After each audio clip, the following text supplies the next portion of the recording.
نحمده ونستعينه ونستغفره ونعوذ بالله من شرور أنفسنا ومن سيئات أعمالنا من يهده الله فلا مضل له ومن يضلل فلا هادي له وأشهد أن لا إله إلا الله وحده لا شريك له وأشهد أن محمدا عبده ورسوله يا أيها الذين آمنوا اتقوا الله حق تقاته ولا تموتن إلا وأنتم مسلمون يا أيها الناس اتقوا ربكم الذي خلقكم من نفس واحدة وخلق منها زوجها وبث منهما رجالا كثيرا ونساء واتقوا الله الذي تساءلون به والأرحام إن الله كان عليكم رقيبا يا أيها الذين آمنوا اتقوا الله وقولوا قولا سديدا يصلح لكم أعمالكم ويغفر لكم ذنوبكم ومن يطع الله ورسوله فقد فاز فوزا عظيما أما بعد فإن أصدق الحديث كتاب الله وخير الهدي هدي محمد صلى الله عليه وعلى آله وسلم وشر الأمور محدثاتها فإن كل محدثة بدعة وكل بدعة ضلالة وكل ضلالة في النار أيها الناس. Kaum muslimin jamaah sidang Jumat rahimakumullah. Alhamdulillah, kita panjatkan syukur kita kepada Allah Subhanahu wa taala yang telah menganugerahkan kepada kita limpahan nikmat-Nya, baik nikmat yang lahiriah ataupun yang batiniyah. Allah menegaskan dalam firman-Nya, wa asbagha 'alaikum ni'amahu zahiratan wa batinah. Dia Allah Subhanahu wa taala yang telah melimpahkan, mencurahkan kepada kalian kenikmatan-kenikmatannya yang zahirah, nikmat yang lahiriah, wa batinah, dan nikmat yang sifatnya batiniyah. Terlalu banyak nikmat Allah Subhanahu wa taala kepada kita semua, sehingga mungkin kita itu kewajiban kita yang mensyukuri nikmat-nikmat. Kaum muslimin rahimakumullah, dari sekian banyak nikmat Allah Subhanahu wa taala yang telah Allah berikan kepada kita, kenikmatan yang tidak mungkin kita tandingi oleh kenikmatan apapun bentuknya, yaitu nikmatul hidayah. Syekhul Islam Ibnu Qayyim al-Jauziyah rahimahullah menegaskan bahwasanya a'dhamun ni'am allati an'ama Allah biha ibadahu al-hidayah. Kenikmatan Allah yang paling agung, yang paling besar, yang Allah berikan kepada hamba-hambanya adalah nikmat hidayah. Semua kenikmatan-kenikmatan yang lain yang dirasakan oleh seorang hamba, baik urusan duniawi atau urusan agama atau yang lainnya, itu di bawah kenikmatan ini. Sebagaimana pula musibah terbesar yang menimpa seorang hamba, tidak ada musibah lain yang lebih besar daripada itu, ialah musibah al-dhalalah. Musibah menjadi orang yang menyimpang, musibah menjadi orang yang tersesat, tidak mendapatkan hidayah dari Allah Subhanahu wa taala. Kaum muslimin rahimakumullah, nikmatul hidayah ada dua. Yang satu lebih tinggi daripada yang lain. Yang pertama ialah al-hidayah ila Islam, nikmat hidayah menuju kepada Islam. Diberi tauhid, diberi hidayah oleh Allah Subhanahu wa taala untuk memeluk agama Islam. agama Islam yang didakwahkan pada Rasulullah SAW, Nabi yang terakhir, Rasul yang terakhir, hidup Islam. Ini kenikmatan yang sangat agung, bahwa muslimin rahimahullah. Akan terasa agung tak kala kita mengetahui keutamaan pada agama ini. Islam adalah agama yang sempurna. Islam adalah agama yang benar. Allah mengatakan dalam firman-Nya, "Al-yawma akmaltu lakum dinakum wa atmamtu 'alaikum ni'mati wa raditu lakum al-Islam dinan." Pada hari ini aku telah sempurnakan untuk kalian agama kalian, dan telah mencukupkan nikmatku atas kalian, dan aku ridha atas sebagai agama kalian. Inna dina indallahi Islam. Sesungguhnya agama yang hak, agama yang diridhai oleh Allah adalah Islam saja. Allah Subhanahu wa Ta'ala menjelaskan pula dalam ayat yang lain ancaman bagi siapa saja yang memeluk selain agama Islam. Wa man yattabi ghayra al-Islam dinan falyuqbal minhu wa huwa fil akhirati minal khasirin. Barang siapa yang mencari agama selain Islam, maka tidak diterima daripadanya, dan nanti di yaumul qiyamah termasuk orang-orang yang merugi. Itu menunjukkan kewajiban berislam sekaligus menerangkan kepada kita fadilah dinul Islam. Agama Islam dinyatakan sebagai satu-satunya agama yang hak, sementara agama yang lainnya dinyatakan sebagai agama yang batil. Barang siapa yang memeluknya, maka dia dikatakan kafir. Dia nanti termasuk golongan orang-orang yang merugi. Kita perhati keutamaannya, besarnya nikmat Islam ini ketika Allah Subhanahu wa Ta'ala menjelaskan kepada kita keutamaan para pemeluknya. Fauziul rahimahullah ta'ala, bahwa orang-orang yang memeluk Islam yang menjadi muslim dinyatakan sebagai makhluk yang terburuk, dinyatakan sebagai khairul bariyah. Dia berkiamat nanti disiapkan dengan pahala besar dari Allah Subhanahu wa Ta'ala, surga, jannah. Allah mengatakan dalam firman-Nya, "Innal ladzina amanu wa 'amilus shalihati ulaika hum khairul bariyah."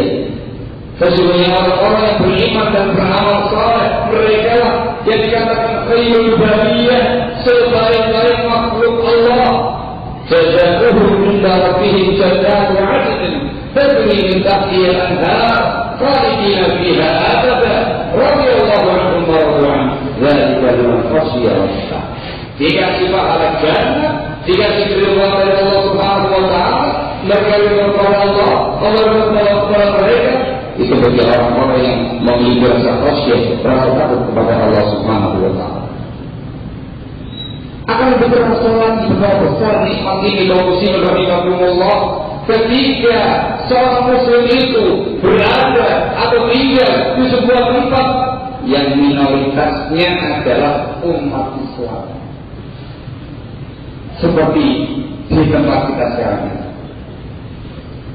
di mana jumlah muslimin lebih sedikit dibandingkan jumlah non-muslim. Akan terasa lagi ketika kita di tengah-tengah negara kufar. Lebih berhati ketika kita kesulitan dengan suara azan, kesulitan mencari masjid tempat ibadah kita kaum muslimin, kesulitan mencari saudara kita kaum muslimin, dikarenakan sedikitnya jumlah muslim yang ada di tempat itu. Kita akan merasakan betapa nikmat yang besar beragama Islam, betapa agung nikmat Allah yang satu ini, betapa besar hidayah yang satu ini. Dikasih hidayah memeluk agama. Kita yang biasa mendengarkan suara azan berjamaah di masjid, ketemu dengan kaum muslimin, tiba-tiba sebuah tempat tidak terdengar sedikit pun yang namanya suara azan, dosa. Dia ketemu dengan masjid, tidak menemukan satu biji pun masjid. Kalau ada tidak terdengar suara azan, akan merasa bahagia, akan terasa nikmat.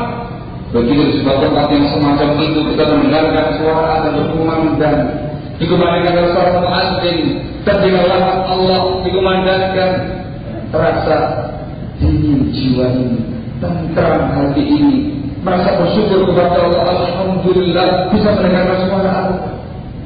Tidak lagi masih tadi di dalamnya terdapat sejumlah kaum muslimin yang cukup banyak sama-sama beribadah kepada Allah, tentram jiwa ini. Alhamdulillah menemukan saudara kita kaum muslimin yang ada di masjid sama-sama yang beribadah kepada Allah Subhanahu wa taala. Nikmat rasanya. Kaum muslimin rahimahullah, kita rasa besar lagi nikmat ini karena kita membaca sejarah para sahabat radhiyallahu ta'ala anhum ajma'in pada masa lalu di awal-awal dunia Islam, di mana mereka mengorbankan jiwa raga, mengorbankan nyawa untuk mempertahankan keislamannya. Kalau membaca sejarah semacam Yasir radhiyallahu anhu, ayahnya sahabat Ammar bin Yasir, Sumayyah ibunya sahabat Ammar bin Yasir, bahkan Ammar bin Yasir sendiri disiksa oleh kaum muslimin Quraisy pada masa itu, dianiaya sampai Yasir meninggal dunia, Sumayyah meninggal dunia, Ammar bin Yasirnya koma, tak sadarkan diri, disiksa, dianiaya sampai mati hanya karena mempertahankan keislaman, hanya karena tidak mau kembali kepada agama nenek moyang, mempertahankan keislaman. Saya rela mengorbankan jiwa raga, rela mengorbankan nyawa, menunjukkan betapa besar nikmat yang satu itu. Kaum muslimin rahimahumullah, nikmat ini yang senantiasa kita minta kepada Allah Subhanahu wa taala ketika kita sholat dan membaca Al-Fatihah. Ihdinas siratal mustaqim, siratal ladzina an'amta 'alaihim ghairil maghdubi 'alaihim waladdallin. Ya Allah, beri aku hidayah kepada siratal mustaqim, yaitu jalannya orang-orang yang Engkau beri nikmat kepada mereka, muslimin, bukan jalannya orang-orang yang dimurkai, Yahudi, bukan pula jalannya orang-orang yang sesat, Nasrani. Demikian ditafsirkan langsung oleh Rasulullah SAW. Ini menggambarkan betapa besar nikmat yang satu ini kaum muslimin. Maka tatkala kita diberi tauhid, diberi hidayah oleh Allah Subhanahu wa taala sebagai seorang muslim, memeluk agama Islam, itu pertanda Allah telah memilih kita sebagai hamba yang terbaik, sebagai khairul bariyah. Bersekian banyak hamba-hamba Allah yang ada di muka bumi ini, tidak semua hamba Allah dikasih anugerah Islam. Lebih banyak yang non-muslim di dunia ini daripada yang muslim. Sadarilah, itu nikmat Allah yang besar atas kalian. Berarti kalian ditunjuk oleh Allah sebagai khairul bariyah, sebaik-baik makhluk Allah Subhanahu wa taala, sebagai makhluk yang pilihan, dipilih oleh Allah dari sekian hamba. Kaum muslimin rahimahumullah, ada lagi hidayah yang kedua, dan itu nikmat hidayah yang lebih tinggi lagi, yang lebih agung lagi, yang lebih mulia lagi, dan merupakan puncak hidayah, merupakan hakikat hidayah, yaitu al-hidayatu fil Islam, hidayah tauhid dari Allah di dalam mengamalkan Islam. Maknanya al-hidayatu ila sunnatin Nabi alaihi salatu wassalam, hidayah mendapatkan tauhid, mendapatkan hidayah dari Allah, bisa berislam sesuai dengan bimbingan Nabi kita Muhammad alaihi salatu wassalam. Kalau sebenarnya Allah kita harus menyadari bahwa berislam tidak bisa kita berislam sesuai dengan hawa nafsu kita. Tidak bisa berislam sesuai dengan adat istiadat kita, atau dengan selera masing-masing wilayah, atau negara, atau suku, atau kabilah, atau kelompok. Tidak bisa. Islam itu agama yang merupakan wahyu dari Allah Subhanahu wa taala. yang disampaikan langsung oleh Rasulullah SAW, maka dalam menjalankan agama yang mulia ini harus sesuai dengan perintah Allah dan perintah Rasulnya SAW. Dan juga kaum muslimin rahimakumullah diberitakan dalam beberapa ayat dan dalam beberapa hadis ternyata di kalangan kaum muslimin sangat banyak umat Islam ini yang tidak mendapatkan taufik dan hidayah keduanya. Mereka muslim, ternyata mereka berislam bukan dengan cara yang benar, berislam bukan dengan dini Rasulullah SAW, menyimpang pemahamannya, menyimpang akidahnya, menyimpang ibadahnya, dan prinsip-prinsip yang lain. Allah Subhanahu wa Ta'ala berfirman dalam Al-Quran menerangkan tentang hakikat hidayah ini. Disebutkan di dalam surat Al-An'am ayat yang ke-153. Allah Subhanahu wa Ta'ala menegaskan, wa anna hadza sirati mustaqiman fattabi'uhu wa la tattabi'us subul fatafarraqa bikum an sabili dzalikum wasaqu bihi la'allakum tattaqun. Allah menerangkan sesungguhnya ini jalanku yang lurus, siratul mustaqim, fattabi'uhu, maka ikutilah jalan tadi. Dan kalian jangan mengikuti as-subul. Ditafsirkan oleh Mujahid bin Jabr al-Nabi rahimahullah, salah seorang ahli tafsir dari kalangan tabi'in, murid senior sahabat Abdullah bin Abbas radhiyallahu ta'ala anhuma. Mujahid mengatakan as-subul ialah al-bid'ah was-syubhat, kebid'ahan dan penyimpangan pemahaman. Sehingga maknanya sesungguhnya ini jalan yang lurus, ikutilah dia, dan kamu jangan mengikuti kebid'ahan itu, jangan mengikuti pemahaman yang menyimpang itu, sebab akan mencerai-beraikan kalian dari jalan Allah. Demikian Allah memberikan wasiat kepada kalian, semoga bertakwa kepada Allah Subhanahu wa Ta'ala. Ayat ini kaum muslimin rahimahumullah dijelaskan langsung oleh Rasulullah SAW dalam hadis yang diriwayatkan Imam Ahmad dalam musnadnya dari sahabat yang mulia Abdullah bin Mas'ud radhiyallahu anhu. Beliau mengatakan, "Khabalana Rasulullah sallallahu alaihi wasallam khatal mustaqimah." Suatu kali Rasulullah SAW menggariskan untuk kami satu garis yang lurus. Beliau mengatakan, "Hada siratul mustaqim." Garis yang lurus ini adalah jalan yang lurus, siratul mustaqim. Dan Allah akan yaminihi al-uquba wa al-shimalihi al-uquba. Lalu Rasul membuat garis di sebelah kanan dengan garis-garis kecil yang banyak, sebelah kiri sedemikian garis kecil-kecil yang banyak. Beliau mengatakan, "Wahai subul." Yang kecil-kecil kanan kiri itulah yang namanya subul, bid'ah penyimpangan dalam pemahaman.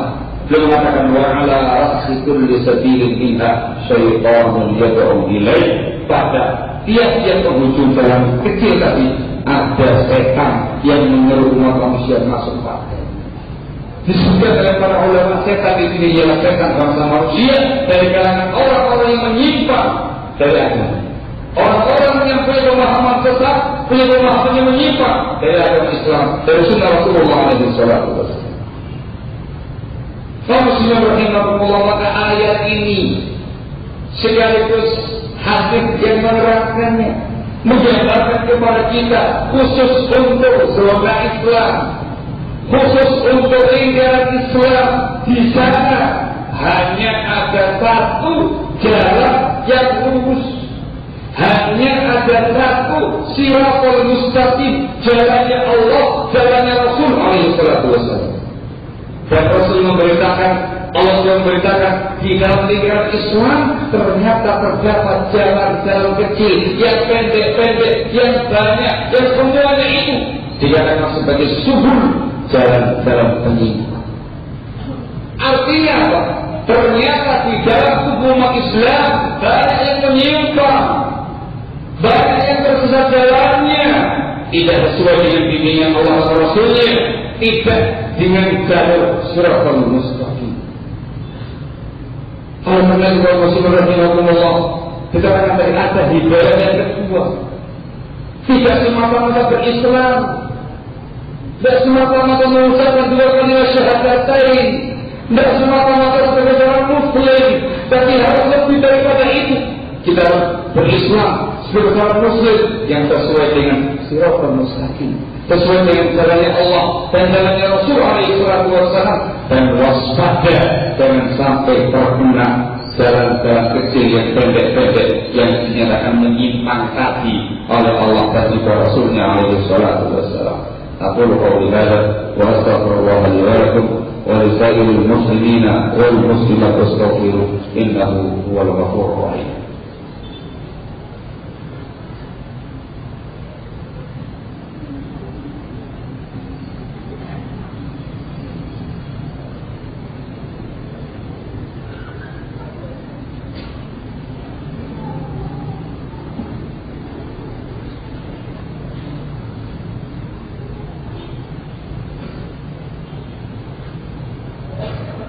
Alhamdulillah, wassalatu wassalamu ala rasulillah wa ala alihi wa sahbihi wa mawala amma ba'd.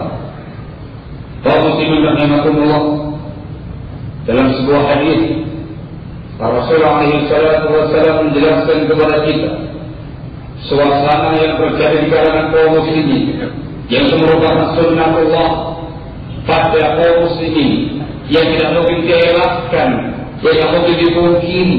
Sekaligus Rasulullah SAW menerangkan kepada kita satu jalur yang merupakan siratal mustaqim yang wajib atas tiap-tiap umat Islam untuk menempuhnya. Disebutkan dalam sebuah hadis yang diriwayatkan oleh Imam Ahmad dalam musnadnya, juga Abu Dawud dalam sunahnya, dari sahabat yang mulia, dari Fatimah bin Sa'id radhiyallahu taala anhu. Rasulullah SAW memberitakan, "Fa'innahu man ya'ish minkum fasayara ikhtilafan katsiran." Sesungguhnya barang siapa di antara kalian yang hidup meninggalku nanti, maka sungguh dia akan menyaksikan perselisihan yang sangat banyak, perpecahan yang sangat banyak di kalangan kaum muslimin. Dia mengatakan selain sebagai solusinya, "Fa'alaikum bisunnati wa sunnatil khulafa'ir rasyidin mahdiyyin min ba'di, tamassaku biha wa 'addu 'alaiha bin nawasib." Ketika itu, kalau mendapati sebuah kenyataan di mana kaum muslimin terkotak-kotak, kaum muslimin terpecah belah, kaum muslimin banyak berselisih, muncul ke tengah dari pemahaman-pemahaman yang menyimpang, pemahaman yang sesat. Ketika itu, wajib pada sekalian berpegang teguh dengan sunnahku dan sunnah ulama rasyidin yang terbimbing sepeninggalku. Dari sunnahku tadi, juga ia dengan pihak-pihak kalian. Wa iyyakum muhdatsatil umur fa inna kulla bid'atin dhalalah. Dan hati-hati kalian dari perkara-perkara baru yang diada-adakan pada agama Islam ini, sebab semua perkara bid'ah tersesat. Dalam riwayat yang lain yang tidak datang dari sejumlah sahabat dengan hadis yang sahih, Rasulullah SAW memberitakan, "Wa taftariqu ummati ala 73 firqatan." Dan umatku ini, umat Islam akan terpecah menjadi 73 sekte. Mengatakan selain kulluha hinnar, semua sekte-sekte tadi di neraka. Yang mengatakan demikian adalah Rasulullah SAW. Artinya semua sekte tadi dinyatakan sesat, dinyatakan menyimpang, diancam dengan neraka. Rasulullah SAW mengatakan illa wahid, kecuali satu. Satu inilah satu jalur dengan siratal mustaqim. Disebutkan dalam riwayat yang lain yang dihasabkan oleh sebagian ahli hadis kita, Rasulullah SAW ketika ditanya siapa yang satu itu, dia mengatakan, "Ma ana alaihi al-yawma wa ashabi." Apa-apa yang aku dan para sahabatku di atasnya pada hari ini. Jadi Islam yang sesuai dengan bimbingan Rasulullah SAW, Islam yang pernah dipraktekkan oleh para sahabat radhiyallahu ta'ala anhum ajma'in. Inilah siratal mustaqim. Inilah jalur yang hak. Inilah yang dijamin keselamatan dari penyimpangan-penyimpangan yang ada. Inilah yang dijamin dengan surganya Allah Subhanahu wa ta'ala. Maka kaum muslimin rahimakumullah, siapapun kita tanpa terkecuali harus berupaya semaksimal mungkin mencapai hidayah yang kedua. Inilah yang dikatakan hakikatul hidayah, hakikat hidayah, puncak hidayah yang ujungnya ialah surga Allah Subhanahu wa taala. Kaum muslimin rahimakumullah, kita bersyukur kepada Allah. Allah Subhanahu wa taala telah menganugerahkan kepada kita hidayah pertama. Kita sudah sebagai umat Islam, sebagai Muslim, alhamdulillah, syukur kepada Allah. Tinggal satu langkah lagi, masing-masing umat Islam diperintahkan wajib atas mereka semuanya untuk menelusuri siratal mustaqim, jalan yang benar, jalannya Allah, jalannya Rasul, jalannya para sahabat radhiyallahu taala anhum ajma'in, untuk menggapai puncak hidayah dan ujungnya adalah surganya Allah Subhanahu wa taala. Dari sini kaum muslimin rahimakumullah, kita sebagai umat Islam pun harus mewaspadai gejala-gejala penyimpangan. Sekali lagi, tidak cukup kita mengatakan Islam, betulnya Islam, dapat hidayah dari Allah Islam, selamat dari berbagai macam kekufuran dan kesyirikan. Alhamdulillah, insya Allah orang yang selamat. Tapi di sana ada satu poin lagi, Islamnya harus benar, Islamnya harus di atas sunnah, Islamnya harus dengan bimbingan Allah dan Rasulnya alaihi salatu wassalam. Sekali lagi, yang mengancam mereka semuanya dengan neraka adalah Rasulullah alaihi salatu wassalam. Dan tidak bisa kita mengatakan persaudaraan Islam semata. Pula kita mengatakan persaudaraan di atas sunnah Rasulullah alaihi salatu wassalam. Ukhuwah di atas sunnah. Ukhuwah di atas sunnah, bukan semata-mata di atas Islam. Disinilah pentingnya kita melaksanakan amal ma'ruf nahi munkar. Disinilah pentingnya kita menggalakkan nasihat. Disinilah pentingnya kita saling menasihat. Pentingnya kita menerapkan bimbingan Islam yang benar kepada umat. Pentingnya kita memberikan penjelasan kepada umat tentang penyimpangan-penyimpangan yang ada, supaya masing-masing kita bisa menelusuri satu jalan tadi dan terselamatkan dari berbagai macam penyimpangan-penyimpangan. Jadi kita memohon kepada Allah Subhanahu wa taala, semoga Allah Subhanahu wa taala senantiasa menganugerahkan kepada kita semua taufik dan hidayah, taufik dan hidayah kepada Islam, taufik dan hidayah kepada Rasulullah alaihi wasallam. Kita berdoa kepada Allah Subhanahu wa taala, semoga Allah Subhanahu wa taala memberikan semangat kepada kita mengkaji Islam dengan benar, mengkaji bimbingan Al-Quran, bimbingan Sunnah Rasulullah alaihi wasallam, sehingga termasuk dari golongan orang-orang yang selamat, golongan orang-orang yang berislam sesuai dengan bimbingan Sunnah Rasulullah alaihi wasallam. Innallaha wa malaikatahu yusholluna 'alan nabi ya ayyuhalladzina amanu shallu 'alaihi wa sallimu taslima. Rabbana atina fid dunya hasanah wa fil akhirati hasanah wa qina 'adzabannar. Allahumma inna nas'aluka al-huda wat-tuqa wal-'afafa wal-ghina. Subhana rabbika rabbil izzati amma yasifun wa salamun 'alal mursalin walhamdulillahi rabbil alamin. Aqimus salat.